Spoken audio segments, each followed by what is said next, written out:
Alors que Jésus vivait et formait des disciples parmi les 12, première génération des premiers ouvriers à l'origine du mouvement de l'Évangile dans les nations, il s'est concentré, comme nous le voyons clairement dans les évangiles, non seulement sur ce qu'il faisait ou devait faire lorsqu'il les a envoyés vers les nations, mais aussi sur son enseignement, sa formation de disciples pour les transformer en ce qu'ils sont devenus, aussi bien ce qu'ils étaient que qui ils étaient en tant que personnes.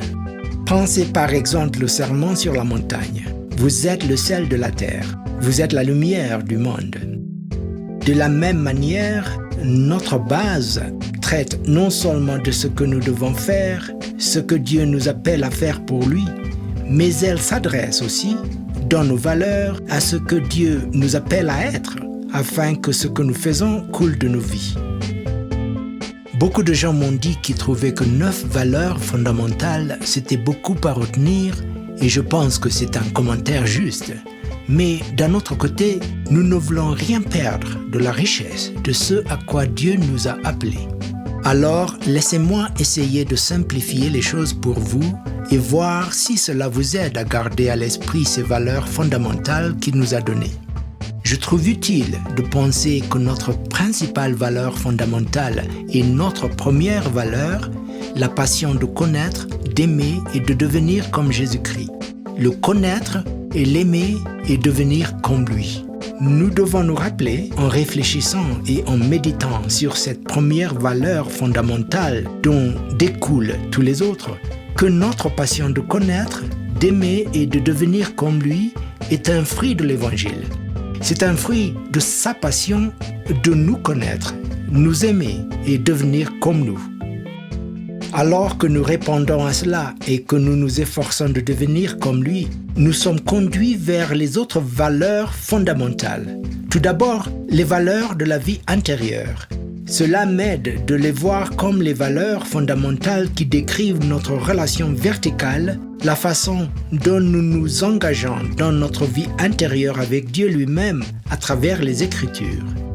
La véracité et la suffisance des Écritures pour la vie entière, la puissance de transformation de l'Évangile dans nos vies, la direction et la communication de puissance du Saint-Esprit et la foi agissante et la prière persévérante ancrée dans les promesses de Dieu. Ce sont les manières dans lesquelles nous nous engageons avec Dieu lui-même dans notre vie intérieure et tirant de lui la force, l'énergie et la grâce de devenir comme Jésus.